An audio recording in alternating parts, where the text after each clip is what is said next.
वातात्मनरयूथ मुख्यं श्रीरामदूतं शरणं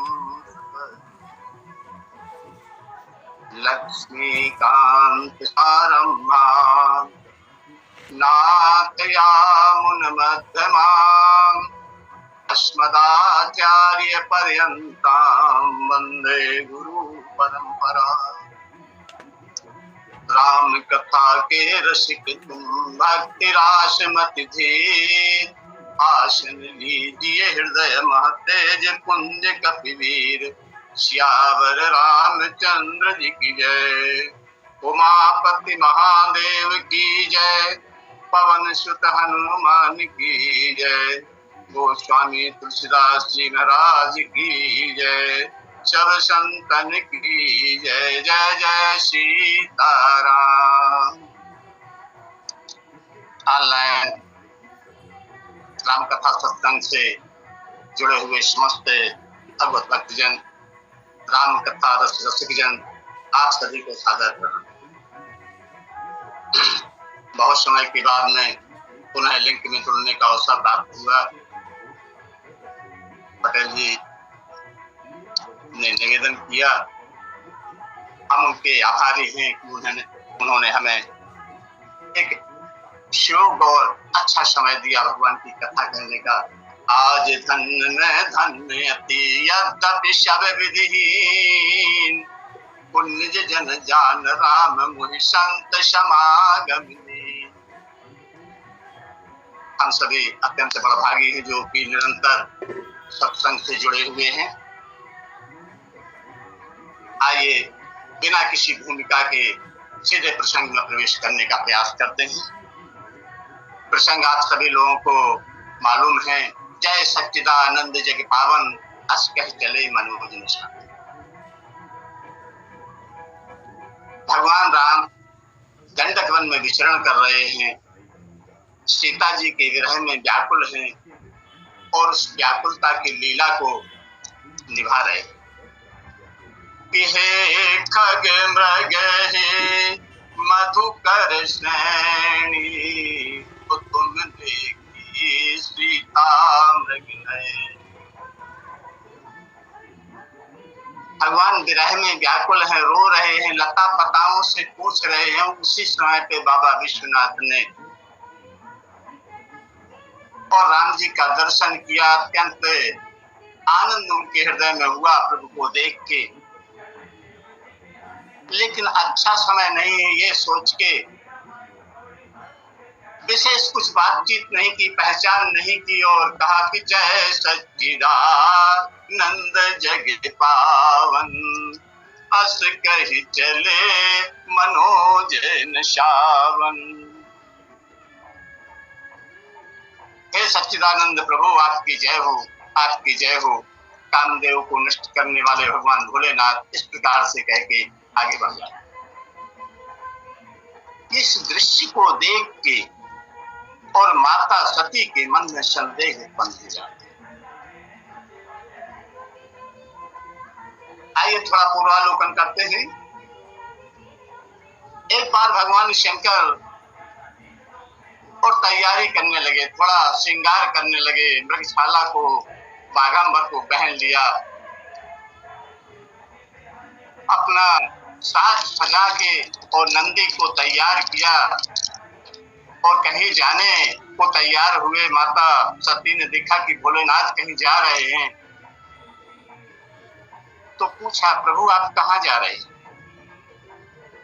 क्योंकि सती दक्ष की पुत्री है और दक्ष कहते हैं कुशल व्यक्ति के लिए, जो हर कार्य में चतुर हो, विशेषज्ञ हो, दक्ष कहलाता है। तो दक्ष की पुत्री होने के कारण पिता के कुछ गुण जो हैं वह पुत्री में भी आ जाते हैं। तो ये मीमांसक हो जाती है, तर्कशास्त्र। इनकी नजर जो है हमेश भगवान शंकर की एक्टिविटी पर रहती है कि भगवान शंकर क्या करते हैं। आज भगवान शंकर को तैयार होते देखकर और माता सती ने पूछा कि प्रभु आप कहीं जा रहे हैं? तो भोलेनाथ ने कहा कि हाँ, मैं दक्षिण भारत में और कुंभज ऋषि के यहाँ अगस्त ऋषि के पास में और भगवान की कथा सुनने जा रहा हूं। माता सती को बड़ा आश्चर्य हुआ कि भगवान शंकर तो जगत गुरु हैं और ये सभी को कथा सुनाते हैं, और ये किसी से कथा सुनने जा रहे हैं, वो भी एक ऋषि से। तो शायद ऐसा लगता है कि ऋषि वो भगवान शंकर से ज्यादा बुद्धिमान है, ज्यादा विद्वान। तो चल के ऐसे ऋषि को देखा जाए। ये सोच के माता सती ने कहा, प्रभु मैं भी आपके साथ चलूंगा। अब भगवान शंकर इस बात को जानते हैं कि माता सती का जो मन है वह कथा में नहीं लगेगी, और कथा में नहीं लगने से वो उनको साथ में नहीं ले जाना चाहते हैं, लेकिन यदि नहीं ले जाते हैं तो गड़बड़ हो जाएगी बात। घर में कौन महाभारत चाहेगा? इसलिए भोलेनाथ ने कहा ठीक है चलिए। बाबा तुलसी लिखते हैं कि एक बार त्रेता युग माही शंभु गए कुंभज ऋषि पाही, संग सती जग जननी भवानी और पूजे ऋषि अखिलेश्वर जानी। एक बार भगवान शंकर जो हैं त्रेता युग में और कुंभज ऋषि के पास जाते हैं, अगस्त ऋषि के पास कथा सुनने के लिए जाते हैं। साथ में माता सती हैं जिनके लिए बाबा तुलसी ने और उपाधि दी कि जगत जननी संग सती जग जननी भवानी। संसार की माता है भवानी ही। तो ऋषि अगस्त जी ने देखा और देख के उनको पूजा की। पूजे ऋषि अखिलेश्वर जानी, इस संसार के एकमात्र स्वामी भगवान भोलेनाथ हैं, ऐसा जानकर और अगस्त ऋषि ने उनकी पूजा की और यहीं से दृश्य बदल जाता।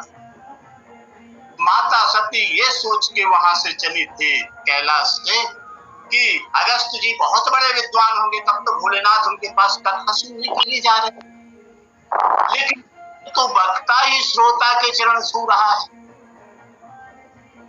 तो ये कैसा वक्ता है?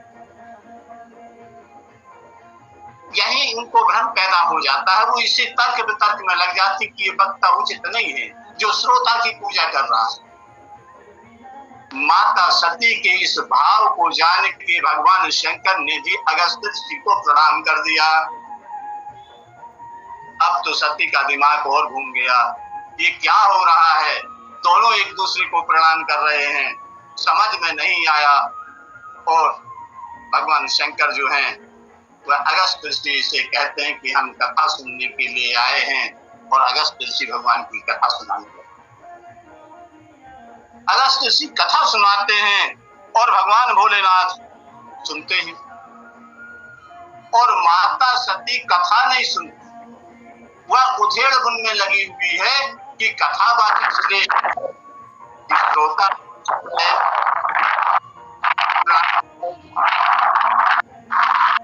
समस्या हम सब लोगों, सब लोग सत्संग से जुड़ते सुनते हैं, लेकिन कथा में शरीर रहता है, मन हमारा कहीं और किसी उधेड़ बुन में लगा रहता है।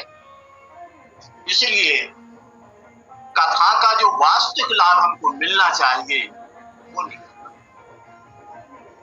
सत्संग में हम लगातार जुड़ रहे हैं, प्रतिदिन सत्संग कर रहे हैं, फिर भी हमारे अंदर के विकार दूर नहीं हो रहे। हम पहले से अपने आप को और कुछ नीचे जाते हुए देख रहे हैं,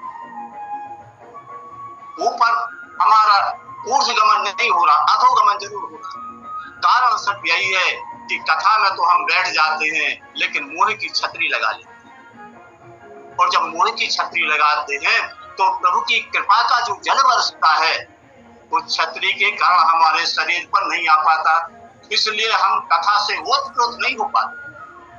और यही कारण है कि प्रतिदिन कथा सुनने के बावजूद भी और प्रतिदिन दूरदर्शन पर भी अनेकों आचार्यों के द्वारा कथा सुनाई जा रही है, फिर भी मनुष्य के ऊपर कोई प्रभाव नहीं पड़ रहा, क्योंकि वो कथा में शरीर से बैठते हैं लेकिन मन उनका कहीं और उधेड़ बुन में लगा रहता है। इसीलिए भगवान राम लक्ष्मण जी से कहते हैं कि सुनहु तात मन मति चित्त लाई, मन बुद्धि और चित्त को लगा के सुनो, तब कथा अंतस में उतरेगी। मन से कथा सुनिए, बुद्धि से उसका विश्लेषण कीजिए और तत्पश्चात चित्त को मैं उसको धारण कीजिए, जिसको निधिध्यासन कहते हैं। जब तक हम कथा को निधिध्यासन नहीं करेंगे तब तक कथा हमारे अंतस में नहीं उतर पाएगी और कथा से जो लाभ हमको मिलना चाहिए उससे हम वंचित हो जाते। कथा सुनने से क्या लाभ मिलता है? बाबा तुलसी ने संकेत किया कि रामचंद्र गुण बरन लागा, वो सुन कहीं सीता कर दुख भागा। कथा सुनने से और दुख की निवृत्ति हो जाती, दुख भाग जाता है। और कथा कैसे सुने? लागी सुने श्रवण मन लाई, कान को उस जगह पे लगाए और कान के साथ मन लगाए। देखिए, जिस इंद्री के साथ हमारा मन जुड़ जाए, हमारा पूरा ध्यान उसी ओर हो जाए। हम बैठे हुए हैं और सामने से बैंड बाजा बजाते हुए और बारात निकल जाती है और हमें पता नहीं चल पाता।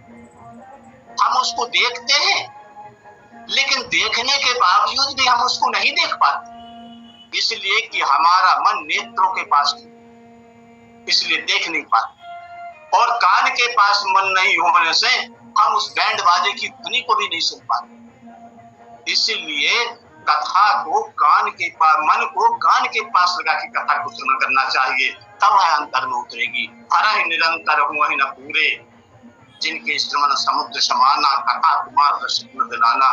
तो जब कान के पास मन रहेगा तब कथा श्रवण होगी, तत्पश्चात बुद्धि से विश्लेषण करें और चित्त में निधिध्यासन करें तो कथा हमारे लिए लाभदायक होगी। अन्यथा जैसे माता सती ने कथा को नहीं सुनी, उधेड़ बुन में लगी रही कि श्रेष्ठ कौन है, कथावाचक श्रेष्ठ है कि श्रोता श्रेष्ठ है, इसी उधेड़ बुन में लगी रही। हम भी सोचते रहते हैं ये कथावाचक कितना अशुद्ध बोल रहे हैं, इनने कहाँ भाव को बिगाड़ दिया है, इत्यादि बातें हम भी कथा मंडप में बैठ के इन चीजों को सोचते रहते हैं।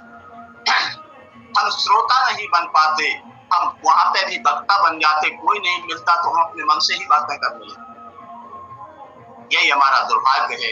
यदि इस चीज का हम त्याग कर दें तो मानस हमारे साथ में, सत्संग हमारे पास में परमात्मा ने असीम कृपा करके और ध्यान सिंह पटेल के लिए एक निमित्त बनाया और इनको निमित्त बना के प्रांत के ही नहीं देश के विभिन्न प्रांतों के विद्वानों को इन्होंने एकत्र किया, अपनी इस संघ में जोड़ा और जोड़ने के बाद घर बैठे सबको कथा प्रदान। और इतना अच्छा अवसर पाने के बावजूद भी और हम उस कथा का वास्तविक लाभ लेने से वंचित, जबकि नित्य ही जुड़ रही है। भगवान शंकर जो है कुछ दिन तक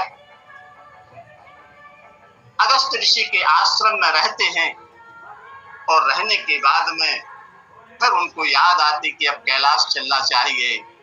तो मुनि सन वेदा मांगे त्रिपुरारी, वो चले भवन संग दक्ष कुमारी। देखिए, जब आए थे तब अखिलेश्वर, बाबा तुलसी ने लिखा कि वो अखिलेश्वर है, संसार के नायक हैं, संसार के भाग्य विधाता है, ईश्वर है। लेकिन कथा के बीच में विदा मांग के घर की ओर जाने लगे तो वह आभूषण बाबा तुलसी ने उतार लिया। अब इस आभूषण के योग्य नहीं रह गए प्रभु, इसलिए त्रिपुरारी सत्यारे त्रिपुर दैत्य को मारने वाले और माता सती के लिए जो भवानी और जगत जननी की उपाधि मिली थी उसको भी दूर करके और लिए चले संग लिए दक्ष कुमारी। अरे वो दक्ष प्रजापति अभिमानी दक्ष की पुत्री है और दक्ष बड़ा अहंकार, दक्ष जो है बड़ा अहंकारी, तो अहंकार की एक पुत्री है, तार्किक है।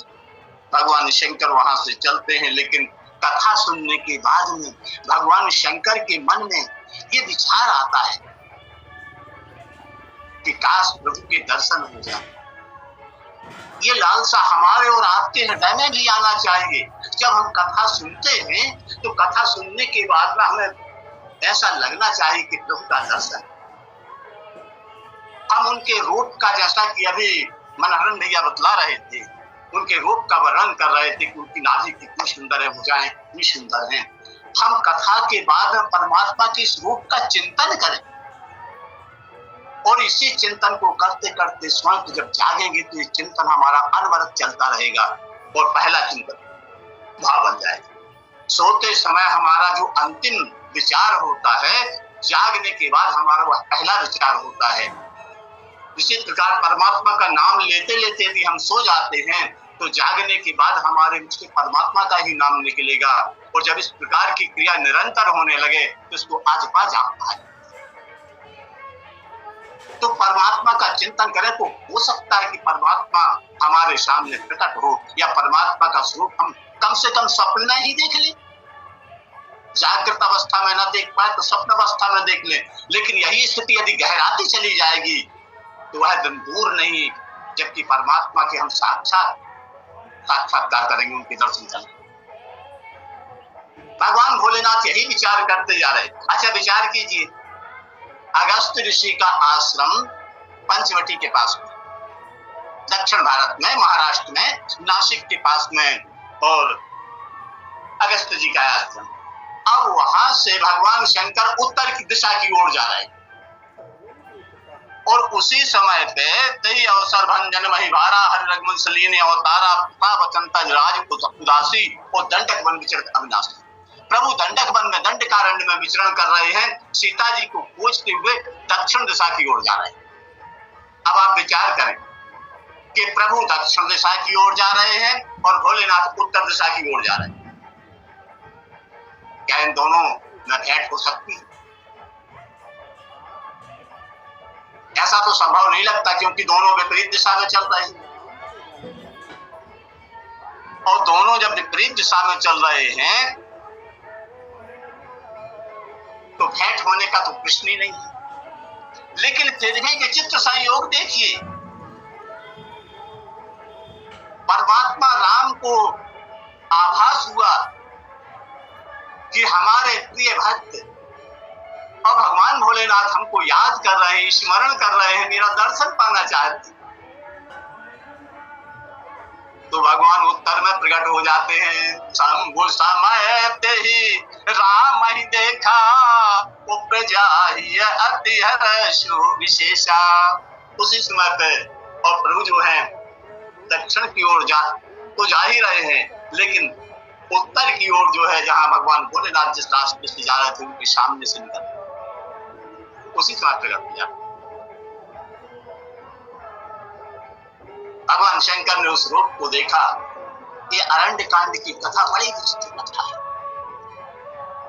अरण्य कांड की लीला मानस की सर्वश्रेष्ठ लीलाओं में से एक। इस लीला इस कांड में अधिकांश है और जो कथा है वो माया की कथा। भगवान भी मायामय है, माया मनुष्यो हरि। सीता जी भी माया में है, क्योंकि निज प्रतिबिंब में राखता सीता नकली है। अरण्य कांड के प्रारंभ में ही जयंत आता है, लेकिन जयंत नहीं आया, कौआ है। सुरपति सुत धर्माय सुवेशा। थोड़े और आगे चलते हैं, सुप्रखा आती है। बाबा तुलसी लिखते हैं कि रुचिर रूप धर प्रभु पाए आई। बहुत सुंदर रूप बना के आई, नकली रूप बना के आई। थोड़ा और आगे बढ़ो तो मारीच आता है। ओह कपट मृग तुम छलकारे। वह भी मारीच नहीं आया, मृग बन के आया। थोड़े और आगे बढ़ते हैं तो रावण आता है, लेकिन रावण आता है जति के वेश में। कह सीता सुन जति गुसाई, और बोले हूँ बचन दुष्ट की नाई। तो ये अरण्य कांड की लीला जो है मायामय लीला है, और इस लीला को देख के मुनियों के मन में वैराग्य होता है और संसारी मनुष्यों के हृदय में मोह जाता है। उमा राम गुण गूढ़ पंडित मुनि पावहि विरति, पावहि मोह विमूढ़ जे हरि गुण धर्म रति। जिनकी धर्म में रुचि नहीं है, जो परमात्मा के चरणों में प्रेम नहीं करते, उनको मोह हो जाता है। भगवान की कथा नहीं सुनी, माता सती को भी यहाँ मोह प्राप्त होता है। भगवान शंकर ने हरि लोचन छल सिंधु निहारी और स्वरूप माधुरी का दर्शन किया, लेकिन कुसुमय देखा कि प्रभु इसमें दुखी हैं, परिचय नहीं करना चाहिए। ऐसा कह के जय जय सच्चिदानंद जग पावन। वास्तविक रामायण यहीं से, रामचरितमानस यहीं से प्रारंभ। सच्चिदानंद, आप लोगों को स्मरण होगा कि श्रीमद् भागवत भी सच्चिदानंद शब्द से ही प्रारंभ होती है। सच्चिदानंद रूपाय विश्वोत्पत्ति आदि हेतवे, तापत्रय विनाशाय गोविंदाय वयं नमः। और मानस भी यहीं से प्रारंभ होती है। इसके पहले जितनी कथा है वो स्टेज की तैयारी, स्टेज बनाने की रूपरेखा। बाबा तुलसी ने यहाँ तक स्टेज बनाई और अब कथा प्रारंभ हो रही कि जय सच्चिदानंद जग पावन। माता सती पहले से ही भ्रमित थी। शंकर जी और अगस्त्य ऋषि के व्यवहार के कारण वो भ्रमित हो गई थी, कथा नहीं सुनी और देखती क्या है कि भगवान शंकर जो हैं राजपुत्रों के लिए प्रणाम कर रहे हैं, और राजपुत्रों को खाली प्रणाम कर रहे होते तो बात कुछ दूसरी थी। लेकिन भगवान शंकर ने सच्चिदानंद शब्द बोला, इससे उनको और भ्रम पैदा हो गया। ये सच्चिदानंद सत्य धन चित्त धन आनंद निराकार ब्रह्म कब होता है? निराकार ब्रह्म की ये परिभाषा है कि वह सच्चिदानंद है, वह सत्य है, चित्त है और आनंद है। तत्व ज्ञानी जो होते हैं, शांत योगी जो होते हैं, वो सत स्वरूप की आराधना करके और सत में विलीन हो जाते हैं। जो कर्म योगी होते हैं वह चित्त स्वरूप की आराधना करते हैं, कर्म की आराधना करते और चित्त स्वरूप कोई आराधना करके और चित्त में विलीन होते हैं। और जो भक्ति मार्ग के अनुयायी होते हैं वो आनंद को तलाशते हैं, क्योंकि राम एक आनंद है। जब शरीर से प्रेम की अविरल धारा प्रवाहित होने लगती है, रोम रोम से, और प्रेम की अविरल धारा प्रवाहित होती है, उस अविरल धारा का नाम तब ही आनंद है और वही राम। तो भगवान शंकर को तो आनंद प्राप्त हुआ, लेकिन माता सती का संदेह बढ़ गया कि ये साकार के लिए प्रणाम कर रहे हैं और निराकार का नाम ले रहे हैं। बस यही समस्या पैदा हो गया। भगवान शंकर ने सगुण साकार श्री राम को प्रणाम किया, लेकिन निर्गुण निराकार राम का और नाम उल्लेख किया कि जय सच्चिदानंद जग पावन। और अब जो है माता सती को जो है भ्रम हो जाता है, क्योंकि भगवान शंकर जिसको परमात्मा के दर्शन हो जाए उस व्यक्ति की प्रसन्नता का क्या करें, और रोम रोम पुलकित हो जाए उसको। परमात्मा के प्रेम में ही और भक्त लोग पुलकित हो जाते हैं, रोमांच होता है, आंखों से अश्रुपात होने लगते हैं। कथा सुनते सुनते भक्त जन जो हैं वह उनकी आंखों से प्रेम आंसू निकलने लगते हैं, वाणी कंठ गदगद हो जाता है, वाणी निकल नहीं। लेकिन यदि साक्षात परमात्मा की दर्शन हो जाए तो फिर उस आनंद का क्या कहें, क्योंकि वो तो आनंद की राशि है और उसके अंश होने के कारण हम भी आनंद की राशि हैं। परमात्मा आनंद की राशि है और उसका अंश होने के कारण हम भी और आनंद की राशि हैं। ईश्वर अंश जीव अविनाशी, चेतन अमल सहज सुख राशि। यह समस्त सुखों की राशि है, अमल है, इसमें किसी प्रकार का मल नहीं। लेकिन इस संसार में आके और मोह में फंस के, माया के चक्कर में फंस के हम उस तत्व को भूल गए, हम अपने को भूल गए हैं। या ऐसा कहना चाहिए कि जो चीज नहीं है, जो चीज नहीं है हमने उसको मान लिया है। ये विपरीत ज्ञान हमको हो गया है। हम शरीर नहीं है, लेकिन हमने अपने आप को शरीर मान लिया। और यही विपरीत ज्ञान जो है वह मोह का कारण है, क्योंकि जब हम अपने को शरीर मानेंगे तो मैं आएगा, और ये शरीर से जिनका संबंध है उनको अपना मानेंगे तो मेरा आ जाएगा। और यही तो भगवान राम कहते हैं कि मैं मोर तोरते माया, मैं और मेरा आया माया। और इसी चक्कर में और हम पड़े रहते हैं। अच्छा, ये संस्कार जो है हमारा आज का नहीं है, ये आज का संस्कार नहीं है, ये तो जन्म जन्मांतरों से हम इस चीज को मानते चले आ रहे हैं। अनंत अनंत जन्म हमारे हो चुके हैं और अनंत जन्मों में हम इसी बात को मानते चले आ रहे हैं कि हम शरीर हैं। यदि कोई हमसे पूछता है कि आप कौन, तो हम तत्काल अपना नाम बता देते कि हम राम कुमार तिवारी। अब यदि मुझसे ये पूछा जाए कि जब आप उस शरीर में नहीं थे तब क्या राम कुमार तिवारी थे, या जब ये शरीर नहीं रहेगा तब भी आप राम कुमार तिवारी रहेंगे क्या? तो हमारे पास इसका कोई जवाब नहीं, क्योंकि हमने विपरीत ज्ञान मान लिया है। हम अपने को शरीर मान चुके हैं, और जब शरीर मान लेते हैं तो ये हमारे दुखों का कारण, यहीं से और जीवात्मा को दुख प्रारंभ है। और बाबा तुलसी बोलते हैं कि नर समान नहीं कब नहु देहि, यह शरीर के समान दूसरा कोई श्रेष्ठ शरीर नहीं है, क्योंकि इस शरीर से ही तो हम परमात्मा की प्राप्ति कर सकते हैं, जो हमको विस्मरण हो गया है। जिस ज्ञान का भंडार या जिस आनंद का भंडार हमारे अंतस में विराजमान है, उसको हम भूल गए हैं। और इस शरीर से यदि हमें वो स्मरण आ जाए तो हमारा कल्याण हो जाए, हम अपने इस जीवन के उस लक्ष्य को प्राप्त कर पाए जिस लक्ष्य के लिए परमात्मा ने हमको ये देह धारण दे दी। कबहु की कर करुणा नर देहि, ओ देत ईश बिन हेतु स्नेहि।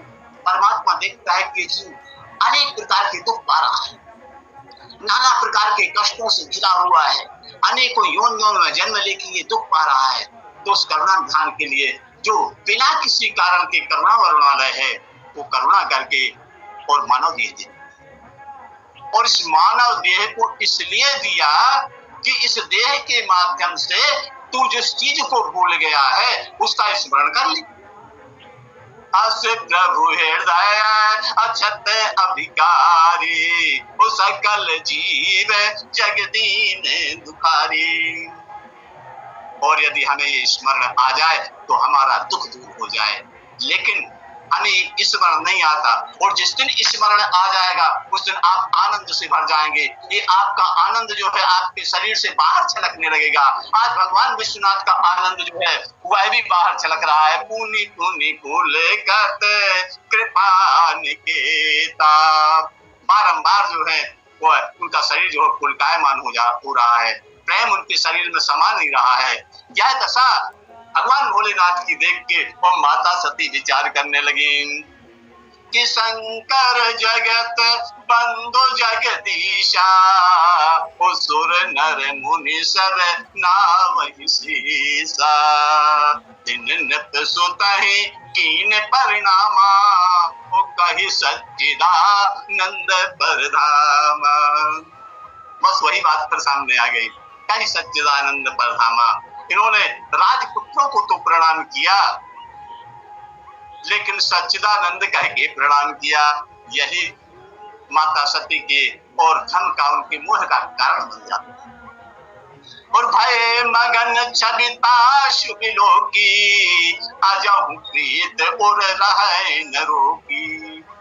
अरे उनके शरीर को, उनके स्वरूप को देख के, उनकी सुंदरता को देख के मग्न हो गए, और इनके हृदय से इतना प्रेम उछल रहा है कि अंतस में नहीं समा रहा, बाहर दिखाई दे रहा है। ये परमात्मा तो हो नहीं सकते, क्योंकि यदि परमात्मा होते तो परमात्मा सर्वज्ञ है। परमात्मा जो है वह सर्वज्ञ है, और उसको मालूम है कि सीता जी का हरण नहीं हुआ है। फिर ये अपनी पत्नी के वियोग में रो क्यों रहे?